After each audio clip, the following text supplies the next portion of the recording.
ये है दिल्ली क्राइम मोर्चा news network.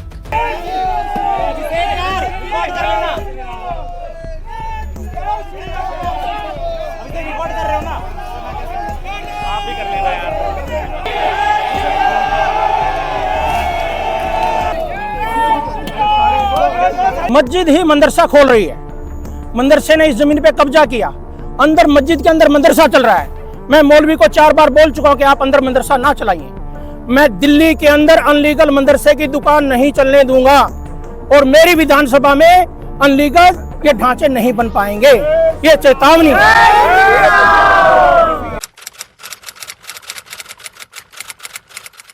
तारीख थी 6 दिसंबर 1992, जिस दिन पूरे देश के अंदर हाहाकार सा मच गया था। अयोध्या में बाबरी मस्जिद को कार सेवकों के माध्यम से धाराशायी कर दिया गया था। उस मस्जिद के ऊपर चढ़कर उसको मिट्टी में मिला दिया गया था। इसी तरह की तस्वीर आज राजधानी दिल्ली में क्रिएट करने की कोशिश की गई। नमस्कार, आप देख रहे हैं दिल्ली क्राइम मोर्चा। दर्शकों, आज हम आपको खबर बताने वाले हैं वो बेहद चौंकाने वाली है और ठीक जिस प्रकार आने वाले समय में ईद आने वाला है, बकरी ईद आने वाली है और उससे पहले कहीं ना कहीं आप ये कह सकते हैं कि राजधानी दिल्ली में माहौल बिगाड़ने का भी प्रयास किया गया था, लेकिन सारी चीज़ों को संभाल लिया गया है।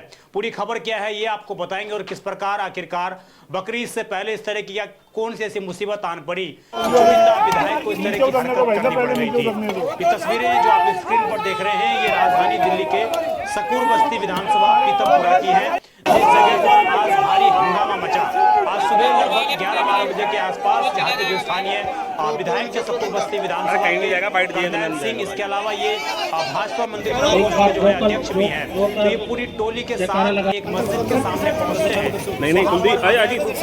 हो रहे हैं कुछ दीवार जो दिखाई देती हैं, विधायक इस पर आग बबूला हो जाते हैं। उसके बाद विधायक अपने समर्थकों के साथ हथौड़ी अपने कंधों पर टांगते हैं और जय श्री राम का नारा लगाते हुए आगे बढ़ते हुए नजर आते हैं। इनकी तस्वीरें आप स्क्रीन पर देख रहे हैं।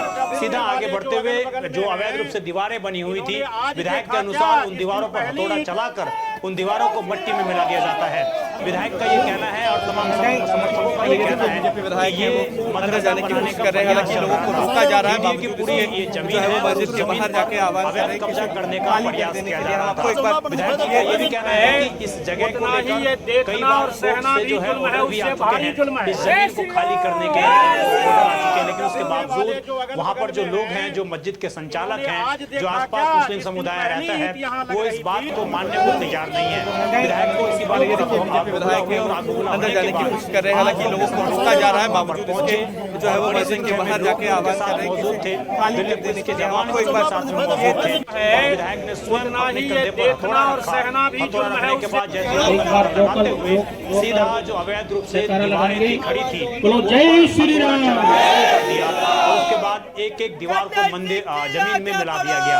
साफ तौर से आप स्क्रीन पर देख रहे हैं कुछ लोग जो है एक दीवार के ऊपर थोड़ा चलाते हुए नजर आ रहे हैं और एक एक ईंट दीवार से अलग कर जमीन पर फेंकते हुए नजर आ रहे हैं।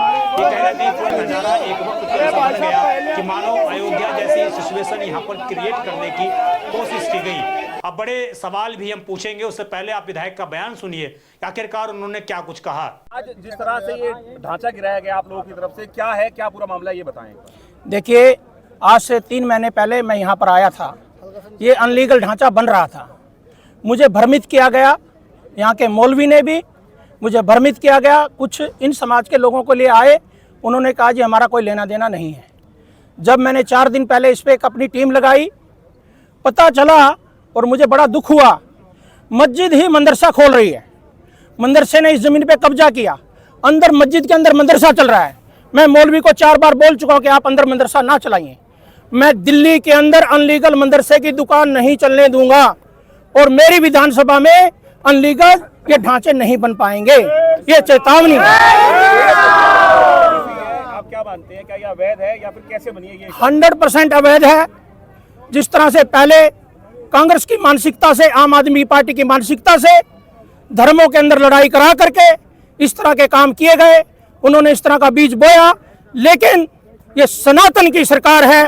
मैं खुले शब्दों में कहता हूं, यहाँ पर मदरसे की दुकानें नहीं चलने दूंगा और अनलीगल मस्जिदें भी नहीं बनने दूंगा। सरकार की आपने क्या बात की, सनातन की सरकार है, कोर्ट के ऑर्डर का भी आप हवाला दे रहे हैं। हाँ जी, दिल्ली में भी बीजेपी सरकार है, केंद्र में भी बीजेपी की सरकार है। ये लोग आगे का क्या कदम होगा ये बताओ। आगे ये कदम होगा, जिस तरह से ये ढांचा गिराया है, अगर इन लोगों ने चेतावनी और कानून का पालन नहीं किया तो हम इसको भी गिरा देंगे।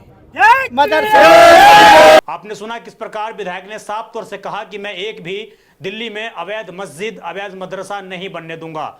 अब विधायक जी से एक सवाल पूछना था कि आखिरकार हर बार दिल्ली की जिम्मेदारी विधायक जी क्यों ले लेते हैं। इससे पहले भी इन्होंने नवरात्रों के समय ये कहा था कि मैं कहीं भी दिल्ली में मीट की दुकानें नहीं खुलने दूंगा, लेकिन हुआ कुछ भी नहीं, सब कुछ ढाक के तीन पात वाली स्थिति थी। तमाम सरकारें ये लाइसेंस ये कई बार बोल चुकी हैं, स्वयं मजेंद्र सिंह सिरसा कई बार बोल चुके हैं कि हम एक भी अवैध रूप से मीट की दुकानें नहीं चलने देंगे, लेकिन राजधानी दिल्ली के किसी भी कोने में कोई दुकान आज तक सील नहीं की गई। ये सब लोग जानते हैं, लेकिन ठीक बकरीद से पहले इस प्रकार अपने दल बदल उसके बाद मस्जिद के सामने जो दीवारें बनी हुई थी उनको अवैध रूप से गिरा दिया जाता है। और उसके बाद इतना ही नहीं, विधायक स्वयं मस्जिद के अंदर जाते हैं, वहां पर जो नवाजी थे उनसे मुलाकात करते हैं और उनको चेतावनी अंदर जाने की कोशिश कर रहे हैं। हालांकि लोगों को रोका जा रहा है, बावजूद इसके किस जो प्रकार है वो मस्जिद के बाहर जाके आह्वान कर रहे हैं लोगों से मुलाकात की, अपना जूता मस्जिद का सम्मान दिखा रहे हैं कि सम्मान के धार्मिक स्थल का, और सम्मान करते हुए आगे बढ़े। आगे बढ़ने के बाद हाथ जोड़कर उनको नमस्कार किया और नमस्कार करने के बाद सीधे तौर पर वो कहते हुए नजर आ रहे हैं कि अगर आप सामने मस्जिद के सामने जो अवैध रूप से स्ट्रक्चर बने हुए हैं उनको नहीं गिराएंगे तो हम स्वयं उनको गिराएंगे। तो मैंने चेतावनी विधायक ने दी, कहते हुए कि जिस प्रकार एक संदेश देने का प्रयास किया कि जिस प्रकार अयोध्या के अंदर बाबरी मस्जिद को गिराया गया था, ठीक उसी प्रकार की रणनीति अपनाकर हम यहाँ पर भी वही कार्रवाई करेंगे। और कुछ हद तक आज विधायक जी ने और विधायक के समर्थकों ने वो बड़े गंभीर सवाल, वो एक संवैधानिक पद पर बैठे हुए विधायक को क्या ये उनके हाथ में ये अधिकार होना चाहिए कि स्वयं हथौड़ा उठाकर वो गए और किसी इमारत को उन्होंने गिरा दिया। न जाने सकूर बस्ती में से कितने पारक अवैध रूप से डेयरी चालकों ने, जो अवैध डेयरी चालक हैं, उन्होंने कब्जा रखी है विधायक जी के पास। उसके बाद कई खबरें गई हैं, आज तक विधायक जी ने कोई हथौड़ा नहीं उठाया। लेकिन आज अचानक आखिरकार बकरीद से पहले उस मस्जिद के सामने बनी हुई इस प्रकार की अगर वो अवैध है भी तो वो डीडीए का काम था। भाई रुक जाओ यार, को अपना बुलडोजर लेकर आना चाहिए था और उस बुलडोजर के माध्यम से उन दीवारों को जमींदोज कर देना चाहिए था। पुलिस फोर्स के साथ डीडीए को कार्रवाई करनी चाहिए थी। लेकिन क्या जिस विधायक को हिंदू ने भी मुसलमान ने भी वोट दिया हो, उस विधायक का ये धर्म है, उस विधायक का ये कर्तव्य है कि वहां पर स्वयं जाकर भगवा चोला ओढ़कर आप हथौड़ा लेकर जाएं और वहां पर दीवार को गिरा दिया जाए। हालांकि कुछ लोग इसका समर्थन करेंगे, लेकिन आप सोचिए उस इलाके में रहने वाले हिंदू और मुस्लिम जो भाईचारे के साथ रह रहे थे इससे पहले, आज के बाद उनके मानसिकता में, उनके माइंड में क्या सिचुएशन बनेगी, किस तरह की बातें आएंगी। अगर ये तस्वीर राजधानी दिल्ली के तमाम इलाकों में, देश के तमाम क्षेत्रों में जाती हैं, उनके मानसिकता में किस तरह की बातें आएंगी कि आखिरकार राजधानी दिल्ली में बीजेपी की सरकार बनने के बाद क्या मस्जिद गिराई जा रही है, क्या मदरसा गिराया जा रहा है, ये तमाम उस तरीके के सवाल आ सकते हैं। हालांकि उन्होंने जो भी किया वो संवैधानिक तौर पर उचित तो नहीं ठहराया जा सकता, लेकिन लोग ये कह रहे हैं कि अवैध निर्माण को हटाना बहुत जरूरी हो गया था और अगर वहां से अवैध निर्माण नहीं हटाया जाता तो हो सकता था कि कल को वहां पर कोई अवैध मस्जिद या कोई अवैध मदरसा वहां पर बन चुका होता। तो शायद विधायक जी को यही डर जो है सता रहा था और यही वजह रही कि वो स्वयं हथौड़ा लेकर वहां पर गए और उन्होंने उस पूरी मस्जिद की दीवार को, जो अवैध रूप से स्ट्रक्चर खड़ा था, उसको जमींदोज कर दिया। इस खबर पर आपकी जो भी राय हो कमेंट जरूर करिएगा। आप देखते रहें दिल्ली क्राइम मोर्चा। मैं विजय ठाकुर, धन्यवाद।